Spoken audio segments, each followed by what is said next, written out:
From Dragging the Line, I'm One More Sanchez, and joining me now on Zoom is Michelle Thompson. Welcome to the show. Hey, thanks for having me, Jesse. Appreciate it. Hey, Michelle, I'm very excited to have you on the show today. If you don't mind, can you start with how you got started and how's the journey been so far? Yeah, absolutely. So I laugh and say this was the business that was born completely on accident. So 5 years ago, I had a stroke. And when I did, I lost my ability to use most of my vocabulary and math.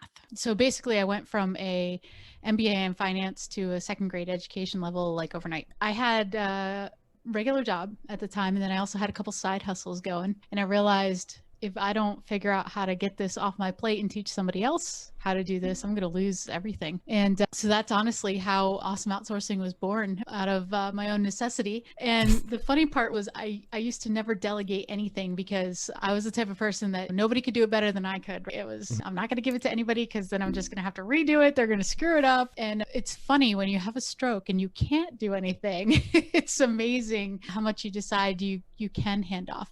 And so that's kind of my story. So I went through about 3 years of rehab to be able to talk and walk and do all this good fun stuff again.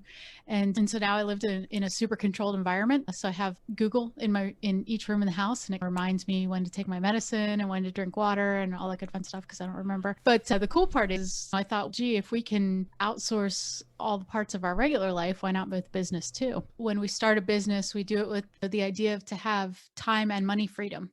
And it turns into this like Frankenstein of a monster, and we're like chained to our desk and we can't get away. And so sounds like me every day. Most of us. So what I do is I teach people how to figure out exactly what they can get off their plate and how to delegate that to somebody else so that we really can give you your time freedom back, so that you're only doing the things that are energizing you and you're in your superpower wheelhouse and not outside of that. So that's what we're really good at. How do you figure exactly how you can get those things off someone's plate? Yeah, that's a great question that I guess ask all the time. So I created a tool. It's simple. It's just an Excel spreadsheet. And if you go to awesomeoutsourcing.com/task-discovery, you will find an Excel spreadsheet with 3 videos there. They're short 5-minute videos. And what it does is it's going to have you take an inventory of everything that you do for a whole week and keep track of like how long it took you. Okay, social media, that took 10 minutes.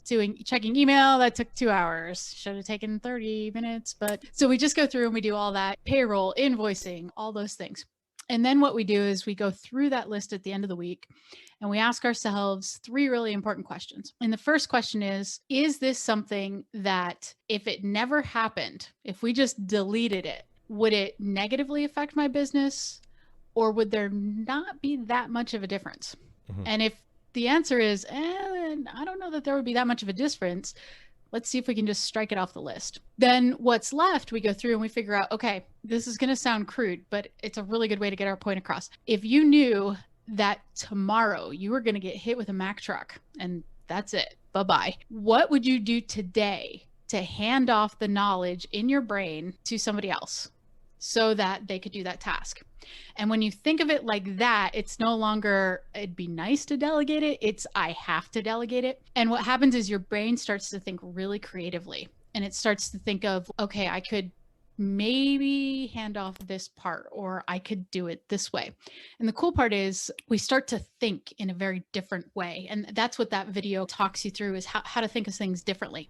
So for example, we often think that we can never have anybody else do our own email because all that knowledge is in our brain. There's a very creative hybrid way to do this. So let's say we had a virtual assistant that actually went through all of your email and compiled all the questions that you had to answer in one nice succinct little email. Then she sends that to you, and you, instead of typing out the response, just hit record on video, whether it's Zoom, Skype, Loom, Screencast-Matic, I don't care what you use. And for each of those questions, you say, my assistant's name is Tanette. So when I do this with Tanette, I'm like, hey, Tanette, can you send an email to Jesse and give him my calendar link and see if we can get scheduled time for next week? Okay, with John, we've got to get him booked for the onboarding for next week. So send him that calendar link and this onboarding. Then for our third person, this is a new client. They don't know anything. Here's exactly what I want you to tell them. Hey, John, blah, blah, blah, blah, blah. Thanks, Michelle. and then she dictates exactly what I said. She types it all out. So I can go through and I can answer 30 emails in 5 minutes. Now, did it really take 5 minutes? No, it took her 40 minutes, and then it's going to take her another 20 minutes. So it took an hour, but it wasn't an hour of my time. It was 5 minutes of my time. And that's how I can personally respond to every single email without actually responding to any emails. So when we start to think of it that way, you start to get really creative and you're like, oh yeah, okay. And that's what those videos are designed to do, to have you take an inventory and then figure out, okay, what do I personally have to keep myself? For instance, this podcast right here, nobody but me can do this podcast. But on the back end, when this goes live and we're going to market it just like you're going to market it, I'm going to send that link right to my team. And guess what? They're going to do the Facebook ads. They're going to post it on LinkedIn. They're going to post it like everywhere. I'm not going to touch any of it. So that's something that I can absolutely hand off. So that's what I try to get you to think of in that spreadsheet and with those 3 videos. And so it's an awesome, super powerful tool. It's free. It doesn't cost anything. Go there, get that, and it'll tell you exactly what to delegate. And then it'll tell you what to delegate first, because we'll group it by job category and how many hours it's going to get back for you. So it's a super cool tool. That's awesome. I was looking at that website and just hearing this is beneficial for everyone, especially small businesses, because they have to do everything. They're typing, they want to do everything themselves. It's amazing how much time, then you're only checking your email once or twice a day. And it's, you hear that ding and, oh, who was that? Nope, none of that happens anymore. Now, what is the one common myth about outsourcing that you would like to debunk? Ooh, I think it's nobody's ever going to do it as good as I can.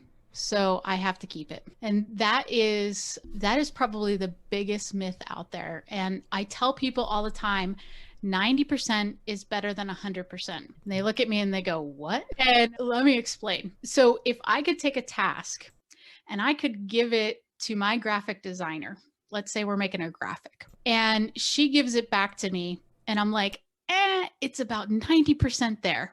I would have maybe moved the banner over and I probably would have shifted the picture about 2 degrees and maybe said 2 different words that she said, but she got it 90%. Guess what? Does it really honestly matter in the grand scheme of things? Now, sometimes it really does, but for the most part, does it really matter if I move the graphic 2 degrees that way? Did my message still get out on Facebook?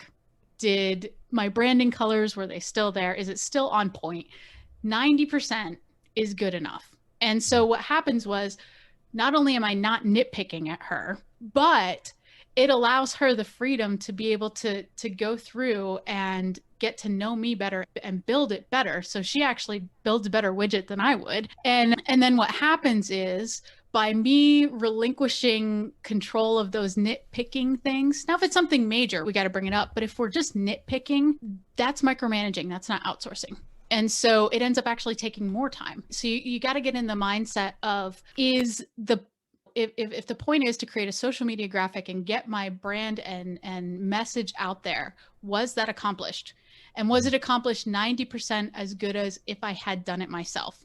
And if the answer is yes, that's a win, because I don't ever have to create that graphic. I don't have to go tell her what to do. I don't have to record a video that says move the graphic 2 degrees this way, 2 degrees that way, blah, blah, blah. And so a lot of times when we give ourselves the permission to not be 100% perfect, now this doesn't mean we do a crappy job, but it doesn't have to be 100% perfect as if Michelle would have done it. What ends up happening is, when we kind of take our fingers off just a little bit, we realize that we're able to get so much done, and we're actually making a bigger difference than if we had our fingers in all the pots. So for example, when I wake up in the morning, there's probably 70 hours worth of work in my inbox every morning that I never touched.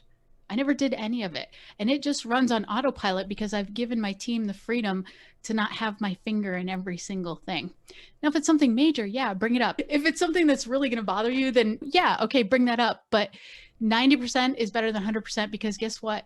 We're not using your brain power. We're not using your time. And now we can leverage your time to do what's actually really important. My mind is I'm like, whoa, I could do this. I could do this. I could do this. For those who are interested, After they do the Excel sheet, what would be the typical consultation? What would that look like, and what could someone expect? Yeah. So after that, there's a little button at the bottom that says, "Hey, I'm ready to hand these tasks off." And when you click that button, it'll give you a 30-minute consult with our team, and we're just going to talk you through it. It doesn't cost anything. We're not going to try and hard sell you anything. A lot of times when we talk to people, they're not quite ready to outsource yet, and we're very open about it. We're like, "Hey, you're not ready. You gotta do this and this first." And so that'll actually get you to the next step. So right under there is a nice little button, or you can just go to awesomeoutsourcing.com/services. And there you'll find a button to book an appointment there, but you also see all our prices. We're very transparent and upfront about that. We don't try to hide anything. That's awesome. Talk to us about the Autopilot course. I did see that. Yeah. So what I found was there's usually two different types of people in the world. One is the easy button. They want the done for you, right? They're like, "Here's my mess, guilty. Michelle. Here, you go take it." And so that's why we created the virtual assistant service. So that's the agency side of the house.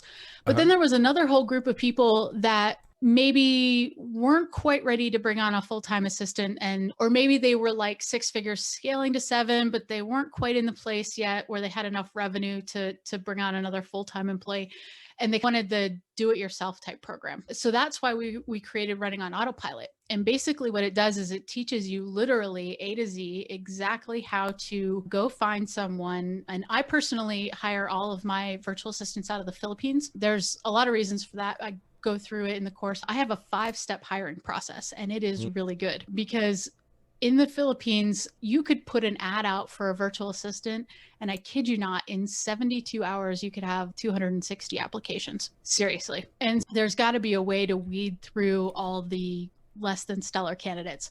So I walk you through that. Then I walk you through how to actually set up a virtual office and manage them remotely because they're on the other side of the world without you actually having to micromanage them. We set up a couple of pieces of software and it actually manages them for you. And so it's basically A to Z, how to find, hire, and manage a virtual assistant. Wow. I love it. Those who want to gain control back on their life, is there something that you can cater to? Yeah, actually, it's amazing. You don't necessarily have to be in business to find use for a virtual assistant. Here's a great example. I had one lady, 2 examples here I'll give you. I had one lady who, unfortunately, her husband was diagnosed with cancer. And so they were constantly going to the doctor. And it was a full-time job to call the insurance companies, to keep track of the appointments, to get his medicine ordered. And what we did was, so that she was able to free up her time to take care of her husband, we literally took all of that off of her plate. And so we hired a VA to keep track of all the explanation of benefits, make sure everything was getting billed to the insurance company correctly, make sure all of his follow-up appointments were done, making sure that food was delivered to the house, meal prep stuff, laundry service, cleaning service. We had her go out and hire a cleaner and prep them and interview them and things like that. You can use a virtual assistant in amazing ways. Now, with the virtual assistants, do they also handle advertising, say social media? Do they update all that information, stuff that it takes a lot of time and people don't really want to do that? Yeah, that's one of the brilliant parts about getting a virtual assistant is all that stuff that's like time-sucking stuff, right? You shouldn't be doing any of that. You shouldn't be doing any admin tasks. You shouldn't be doing any social media marketing. You really shouldn't be doing any of your ledgers for your bookkeeping. All that stuff is like data entry, copy paste, go do this, answer this guy. And so that's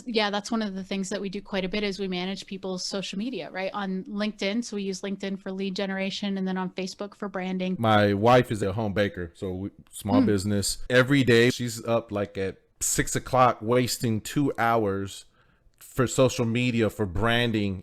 And she said by the time she wants to bake, she's tired. And then she works at night answering emails.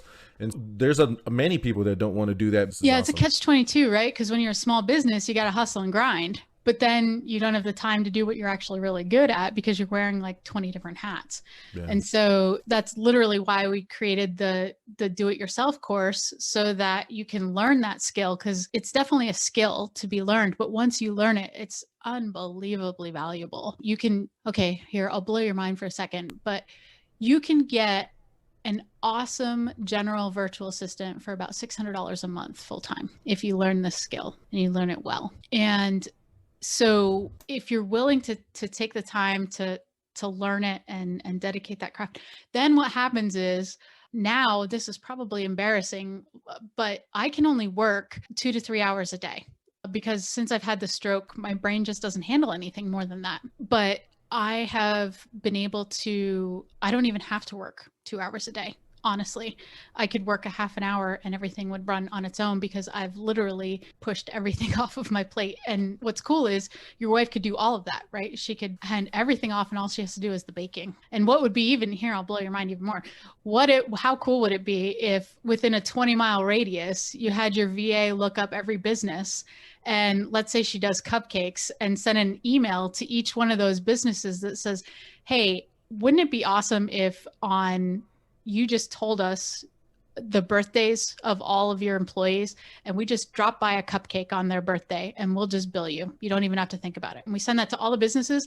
All of a sudden you've got 200 cupcake orders a week, and you never had to do anything because all that invoicing just happened. I'm mind blown. I'm lost of words. My mind is just shocked. I'm like, now, thank you so much for all this information. How can we connect with you online? Yeah, so the easiest way is just my email, michelle@awesomeoutsourcing.com. There's 2 L's in Michelle, Michele. And then you can hit me up on Facebook or LinkedIn. I hang out there all the time. All right. Now, Michelle, actually, yeah, okay, that's a lie. My VA is totally going to answer you. But it's you. It's me. Now, Michelle, before I let you go, I'm going to put you on the spot. Quick questions, quick answers. All right? You got it. All right. What is the most common things that we can delegate on average? On average, we get our clients back 30 to 40 hours a week. Your go-to karaoke song? Feel like a woman. Can't believe I said that out loud. So now, what is something you look forward to this summer? Ooh, I am excited for COVID to be over and be able to book a cruise. All right. And then my last thing is, what's your go-to order at your favorite hometown restaurant? Oh my gosh, spicy buffalo chicken sandwich. There's this place called OMG Burgers where I live. It's killer. It's killer. Now, is there anything that I didn't ask quickly that maybe you want to let the listeners know? I would love to be a resource. So if you guys have some questions that I didn't answer, just email me and I'll do my best to get back to you and provide a resource. I really want to be able to help. And again, listeners, everything will be on the description below. All right. Well, thank you so much. And I definitely want to bring you back on the show.